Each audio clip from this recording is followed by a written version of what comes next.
তুলাবাজির অভিযোগ, তেলিয়ামুড়া থানার হাওয়াইবাড়ি নাকাতে বসে আপনি তুলাবাজি করছেন, কি বলবেন বিষয়টা নিয়ে? তেলিয়ামুড়া থানার অন্তর্গত হাওয়াইবাড়ি নাকা পয়েন্টে পুলিশের বিরুদ্ধে তুল্লাবাজি সহ অবৈধভাবে হয়রানির অভিযোগ একাংশ যান চালক সহ বিভিন্ন প্রান্ত থেকে আগত সবজি ক্রেতা বিক্রেতাদের। সম্মিলিত অভিযোগ হচ্ছে, নাকা পয়েন্টে ডিউটিরত অবস্থায় তেলিয়ামুড়া থানার কনস্টেবল বিশ্বজিৎ মালাকার অবৈধভাবে ওভারলোডের নামে জরিমানা আদায় করার প্রয়াস করছিলেন। একটা সময় বিশ্বজিৎ বাবু নাকি দাবি করেছেন, আইনগত জরিমানা না দিলেও উনাকে 100, 200 কিংবা 300 টাকা করে প্রণামী দিতে হবে। এই ফরমান শোনার পর সম্মিলিতভাবে রাজ্যের বিভিন্ন প্রান্ত থেকে আগত ক্রেতা বিক্রেতা এবং যান চালকেরা ক্ষুব্ধ হয়ে পড়েন এবং ক্ষোভের বহিঃপ্রকাশ হিসেবে একটা সময়ে রাস্তায় প্রতিবাদ করতে থাকেন। ঘটনার খবর প্রাপ্তির পর তেলিয়ামুড়া থেকে মহকুমা পুলিশ আধিকারিক পান্নালাল সেন, তেলিয়ামুড়া থানার ওসি জয়ন্ত কুমার দেব প্রমুখ ঘটনাস্থলে ছুটে যান এবং বিক্ষোভকারীদের সাথে কথা বলে পরিস্থিতি নিয়ন্ত্রণ করেন। একটা সময়ে বিভিন্ন স্তরের সবজি ক্রেতা বিক্রেতাদের বক্তব্য হচ্ছে, প্রায় সময় এই হাওয়াইবাড়ি নাকা পয়েন্ট দিয়ে যখন তারা বিভিন্ন পণ্য নিয়ে আসা যাওয়া করে, তখন একটা অংশের পুলিশ কর্মীরা অবৈধভাবে তাদের কাছ থেকে তুল্লা আদায় করার প্রয়াস করেন এবং জরিমানার নামে অহেতুক আইনের ভয় দেখিয়ে হয়রানি করেন। পরিস্থিতি নিয়ন্ত্রণ করার পরিপ্রেক্ষিতে পুলিশের তরফ থেকে দাবি করা হয়েছে, ঘটনার তদন্তক্রমে অবশ্যই ব্যবস্থা গ্রহণ করা হবে।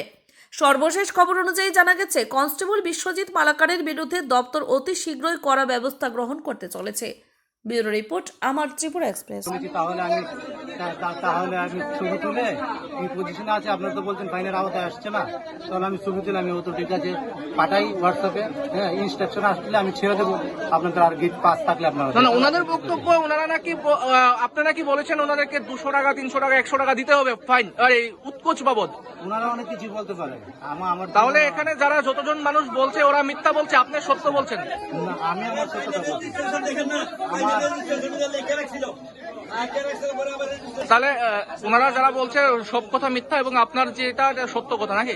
আমার সত্যটা আমি বলছি। আর আমি যে তারপরে আমার ইনস্ট্রাকশন এসেছে, ঠিক আছে গ্যাদারিং হলে তুমি নাম্বারটি লিখে ছেড়ে দাও, এই কথা আমি ওনাদেরকে ছেড়ে দিতে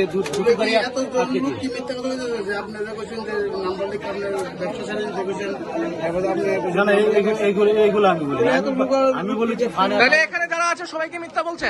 দেখুন তাদের সত্য মিথ্যা আমি যাচাই করতে চাইছি না, আমি আমার আরেকটা অভিযোগ যদি 100-200 টাকা পকেটে দিয়ে দেবে সব শেষ। দেখুন এখানে গীতা ভাগবত ধরে আমার সত্য প্রমাণ করলে আমার জীবন আমি 1 টাকা কখনো খাইনি, হ্যাঁ আমার জীবন আমি কখন খাইনি, আমি জেনুইন যা ফাইন আয় সেটা বলছি।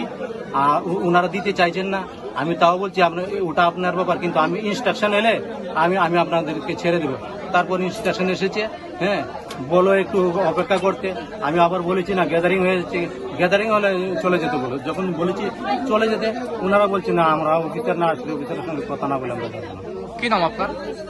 বিশ্বজিৎ মালাকার। কোন থানা? আমি তেলিয়ামুড়া থানা।